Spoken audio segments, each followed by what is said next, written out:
Tonight, a months-long investigation into a disturbing case of sex trafficking leads to the arrests of 5 people. First Alert 6 Investigates was the first to confirm one of the people arrested is an accountant for the city of Omaha.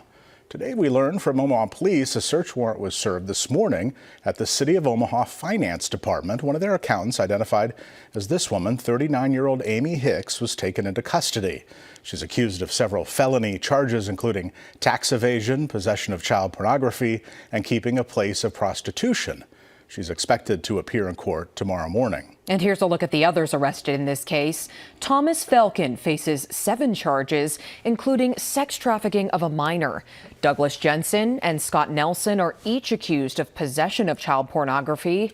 Stephen Harper is accused of keeping a place of prostitution.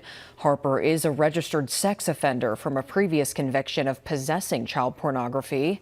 The arrest affidavit is sealed in this case, so the details of new allegations and the connection between the 5 individuals is unclear right now.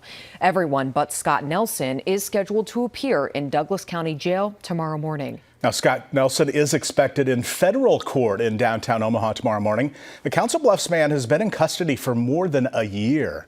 Nelson, who is 54, pled guilty to sex trafficking. Earlier this month, he was sentenced to 20 years in federal prison. The Council Bluffs man was at an Omaha hotel with 3 females, according to court documents. 2 of them were 14. In an interview, Nelson told officers that he paid a 16-year-old to model lingerie for him and for oral sex.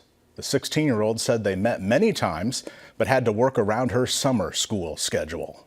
Mayor John Ewing says he became aware of this investigation shortly after the election. He adds, quote, "As a former member of the Omaha Police Department and now the mayor, I understand how sacred the public trust is and how vital it is to fully investigate any crime, particularly those that may be committed by any city employee." Well, we're looking